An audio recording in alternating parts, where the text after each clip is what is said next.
Beri nama pedang ini Naga Puspa. Selamatkan dia. Jangan sampai jatuh ke tangan pendekar berwatak jahat.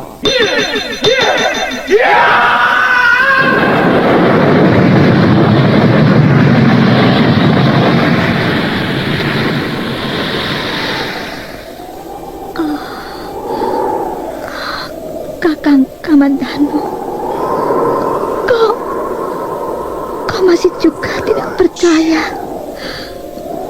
bahwa aku mencintaimu. Mesin, maafkan aku, Mesin. Mesin, Mesin.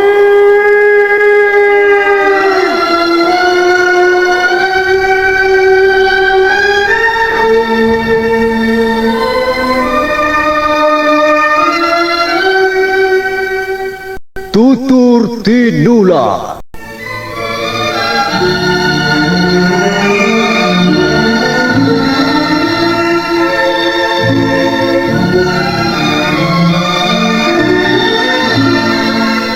Sebuah sandiwara radio serial, produksi Sanggar Cerita dan Teater Sanggar Prativi. Sebuah kisah dengan latar belakang sejarah runtuhnya Singasari dan berdirinya Kerajaan Majapahit.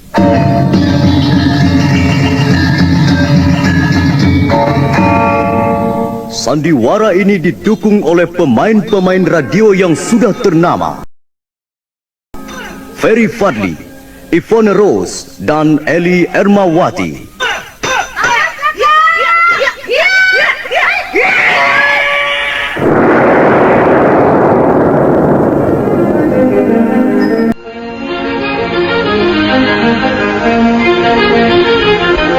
Naskah ditulis dan diolah oleh S. Tijab. Hiasan musik dan sutradara C. Ispriyonoka. Kali ini mengetengahkan episode ke-17 dengan judul Pendekar Syair Berdarah.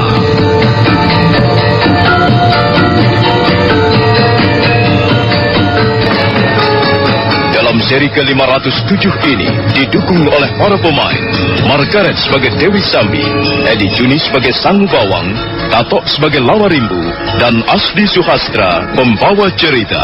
Selamat menikmati.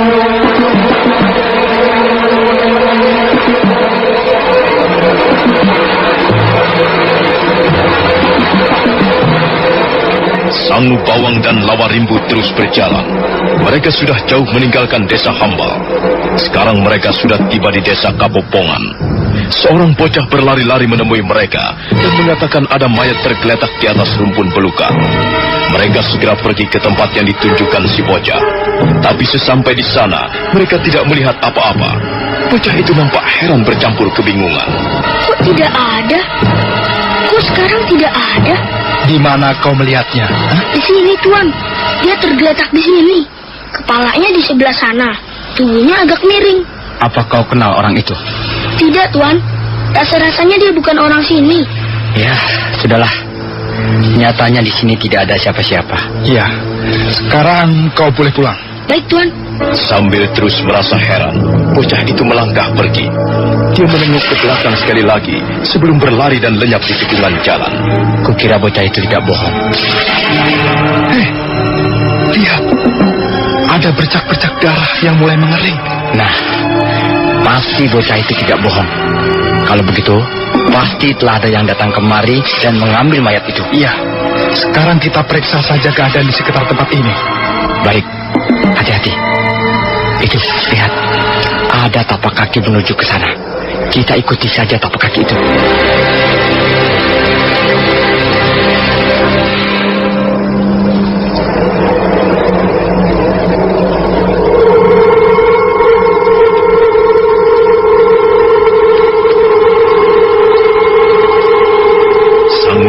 Dan Lawarimbu melangkah perlahan-lahan sambil melihat ke tanah.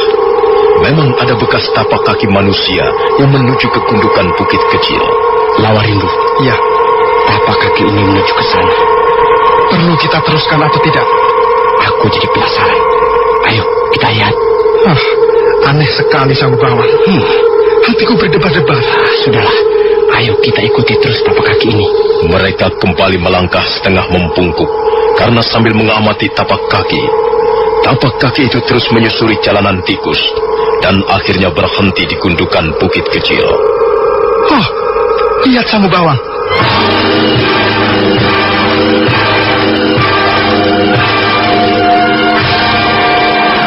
Lawarimbu menunjuk ke sebuah batu pipih yang dikerumuni tumbuhan semak belukar. Di atas batu terlentang sesosok tubuh manusia. Dan di sebelahnya, di atas batu yang lain, nampak seorang perempuan tua duduk bersila. Tangan kanannya memegang tongkat dari kayu hutan. Itukah yang kau cari? Nenek siapa? Mengapa berada di tempat ini? Loh, kau ini bagaimana? Memang tempatku di sini kok. Setiap hari aku memang di sini. Aku yang harus bertanya mengapa kalian ada di tempat ini, ya kan? Begini, ada seorang bocah mengatakan bahwa di semak belukar di sana itu ada orang yang mati. Ada mayat tergeletak di sana. Ketika kami datang, mayat itu sudah tidak ada lagi. Oh, mungkin itu yang kalian cari. Coba lihat saja sendiri. Ayo, kita lihat Sang Bawang. Sangu Bawang dan Lawarimbu bergerak hampir bersamaan. Mereka mendekati sosok tubuh yang tergeletak di atas batu pipih. Tiba-tiba mata mereka melotot. Iya, jagat Dewa Batara. Dia Kakang Sudrapalong. Kakang Sudrapalong. Kakang Sudrapalong.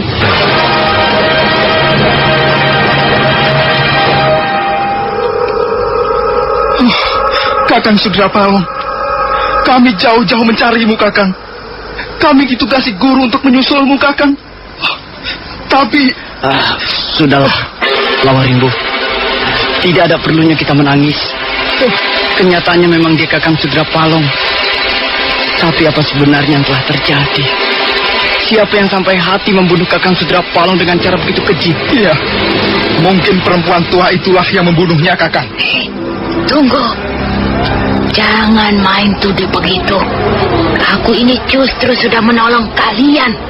Kalian tahu, mayat saudaramu itu tadi memang tergeletak di sana. Di atas rumpun belukar sana itu. Lalu aku melihat ada seekor anjing menjilat-jilat isi perutnya yang terburai keluar. Karena tidak sampai hati, dia lalu kuseret kemari. Begitulah ceritanya. Maafkan kami, Nek. Kami tidak bermaksud menuduh Nenek. Mungkin sahabatku ini tidak dapat mengendalikan hawa nafsunya. Maafkan kami, Nek. Lalu, apakah Nenek tahu siapa orang yang telah membunuh saudara kami ini? Mana aku tahu. Tapi kelihatannya saudaramu itu baru saja berkelahi dengan seseorang. Dan orang itu dapat mengalahkannya sehingga dia bisa membunuhnya. Lihat saja tempat ini, acak-acakan seperti habis dipakai baku hantam. Nenek tidak melihat perkelahian itu? Tidak. Aku melihat saudaramu itu sudah tergeletak di situ. Dan ususnya mau ditarik-tarik anjing. Kasihan sekali kau, Kakang Sudrapalong. Mengapa nasibmu seperti ini? Mengapa kau harus menemui kematianmu dengan cara seperti ini? Lebih baik dia segera kalian bawa pulang. Kalau terlalu lama bisa membusuk di jalan. Iya, benar, Nek. Bagaimana, Lawarimbu? Kita bawa pulang sekarang. Apakah kita akan terus menggotongnya sampai ke lereng Tengger? Kukira kita membutuhkan kuda. Iya, paling tidak 2 ekor kuda. Tapi bagaimana kalau guru nanti bertanya? Kita jawab saja apa adanya. Baiklah, ayo kita angkat Kakang Sudrapalong. Kita bawa ke tepi jalan sana. Biar aku menunggu di jalan sementara kau mencari 2 ekor kuda. Maaf, Nek. Kami akan segera membawanya pulang. Iya, memang sebaiknya. Menghampiri kudanya yang ditambatkan di bawah pohon.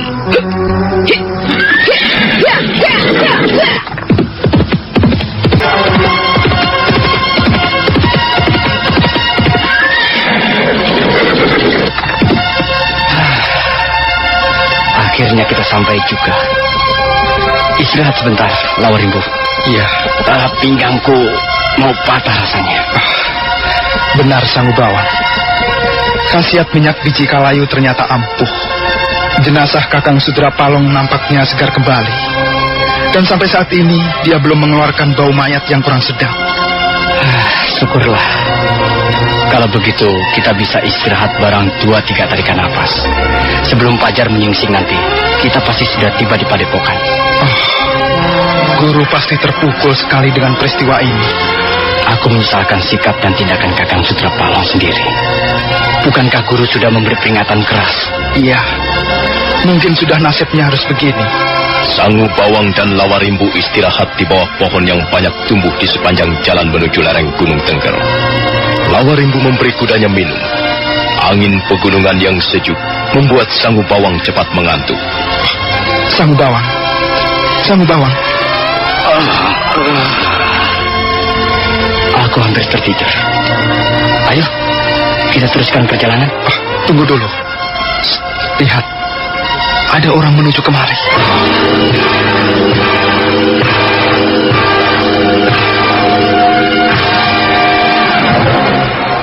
Sang Bawang buru-buru berdiri.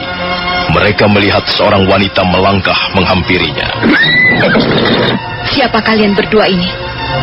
Apa yang kalian kerjakan di tempat ini? Kami murid-murid Padepokan Tengger. Dan kau siapa?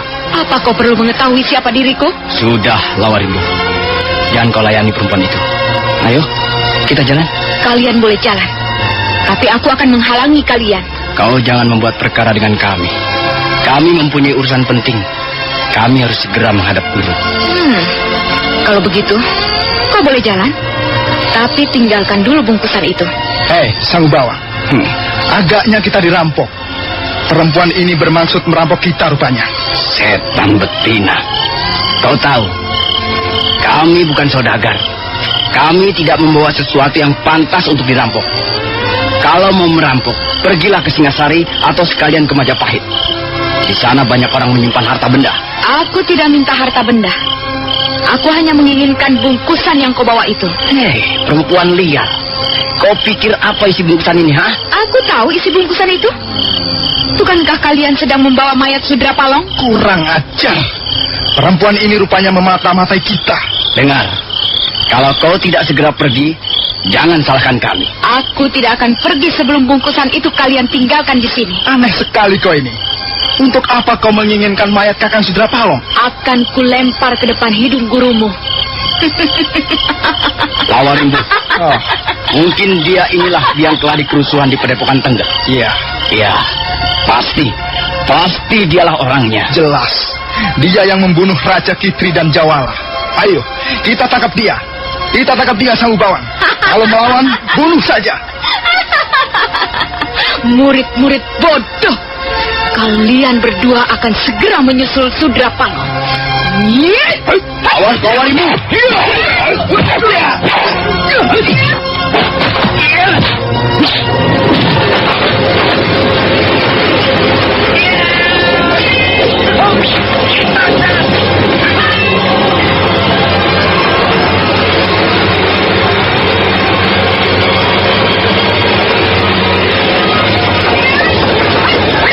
Bawang berkelip ke samping ketika serangan itu datang. Mereka berdua sama sekali tidak menduga bahwa perempuan yang menjadi lawannya mampu bergerak demikian ke situ. Mereka juga tidak tahu bahwa perempuan itu bernama Dewi Sambi, yang sebelumnya telah mereka kenal sebagai nenek-nenek. Dewi Sambi melompat terenggilas, tangan kanannya menampar sambil mencakar. Sang Bawang menjadi kelabakan. Dia melompat mundur sambil menarik pedang. Dewi Sambi menyeringai. Dan saat berikutnya, dia kembali menerjang. Dan kali ini, jurus-jurusnya sudah dilambari Aji Tapak Nisa. Lawarimbu kaget.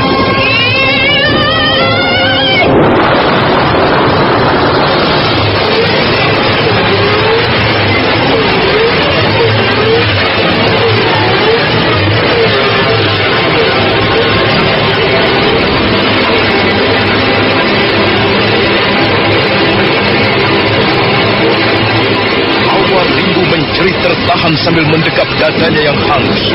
Cairan berwarna merah keluar dari mulut dan hidungnya. Dan selanjutnya murid Padepokan Tengger itu pun roboh binasa. Mampus kau. Kurang ajar. Yang satunya kabur. Aku tidak akan membiarkannya. Dia tidak boleh sampai kepada Padepokan Tengger.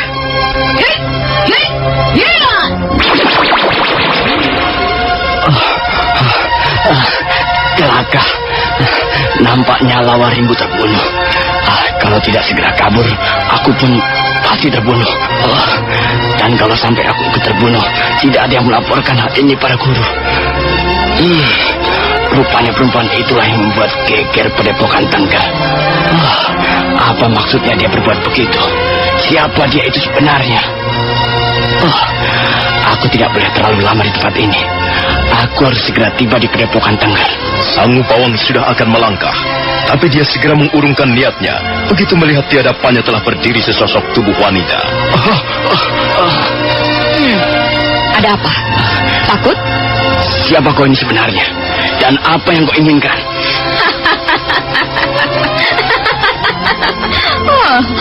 Suaramu seperti tikus tergencet batu. Aku tidak takut mati. Aku hanya ingin tahu apa sebenarnya yang kau inginkan. Jadi kau ingin tahu? Dengar baik-baik. Aku ingin agar Padepokan Tengger, khususnya gurumu, mau membuka matanya lebar-lebar. Selama ini, Padepokan Tengger hanya diam membisu. Sedangkan banyak sekali terjadi peristiwa di luar sana. Itu adalah keinginan guru. Guru memang tidak menghendaki kami melibatkan diri dengan peristiwa-peristiwa di luar Padepokan. Gurumu tidak bijaksana. Mengapa harus mengurung diri terus-menerus di lereng Tengger? Kau tidak berhak ikut campur karena kau bukan muridnya. Ya, memang. Memang, aku bukan murid Wong Agung. Tapi aku bisa memaksa gurumu itu untuk turun dari gunung. Beliau tidak akan sudi menuruti keinginanmu. Aku pasti akan berhasil. Aku pasti bisa memaksakan gurumu dengan caraku sendiri. Tapi sayang sekali, kau tidak akan bisa melihat keberhasilanku. Sebab kau pun harus menyusul Sudra Pawang. Nah, bersiaplah.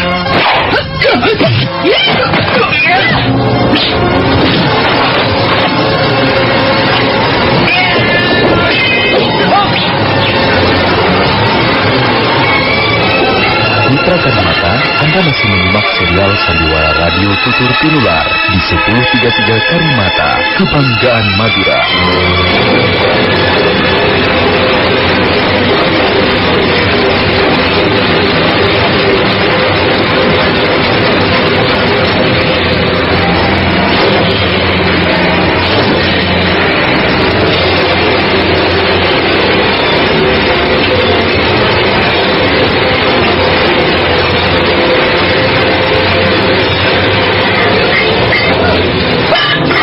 Sang pawang bermaksud kabur ke Padepokan Tengger, tapi Dewi Sambi berhasil mencegatnya di jalan. Terjadilah pertarungan untuk kedua kalinya. Sekarang Dewi Sambi tak ingin membuang waktu. Dia segera menggebrak dengan aji tapak pusaka. Sang pawang yang sudah menyaksikan kehebatan ilmu pukulan itu mencoba untuk melayaninya dengan hati-hati. Tapi karena Dewi Sambi terus memburu dengan garang, maka pertahanan sang pawang akhirnya kebobolan juga. Mampus kau tikus busuk.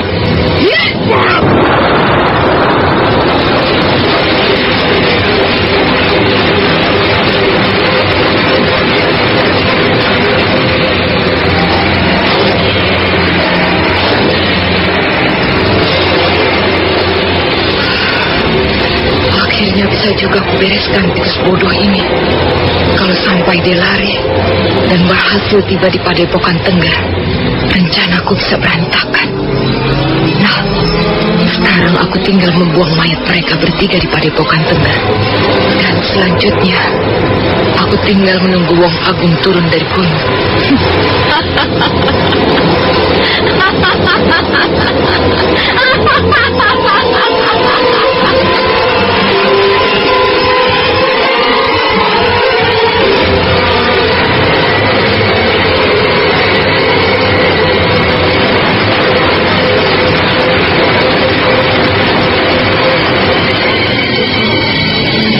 itu lereng Tengger nampak tenang sekali.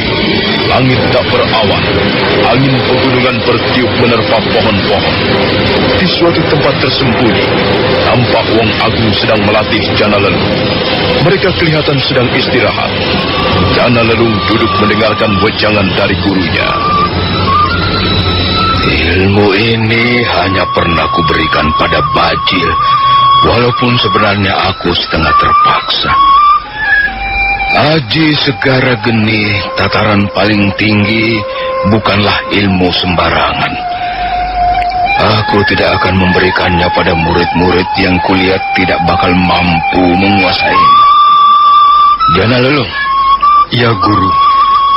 Kau kuanggap murid yang paling berbakat setelah Sudra Palung.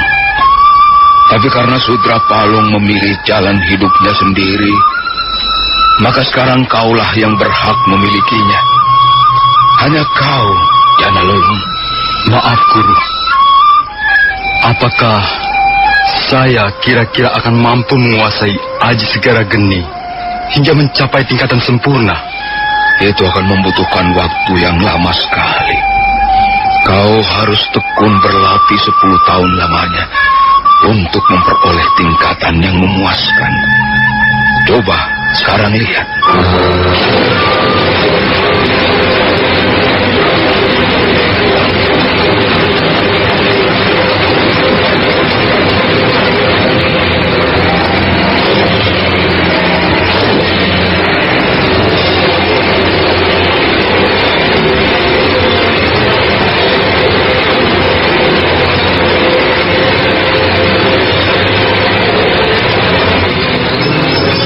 Agung berdiri. Tangannya memungut sebatang kayu hutan jenis paling keras. Pimpinan Padepokan Tengger itu menutup kedua matanya sesaat. Kemudian wajahnya berubah menjadi tegang. Tangan-tangannya bergetar. Jana Lelung sampai ternganga keheranan ketika melihat kayu hutan itu mendadak terbakar. Nah, saudara pendengar, bagaimanakah kelanjutan kisahnya? Silakan menunggu seri berikutnya. Sampai jumpa.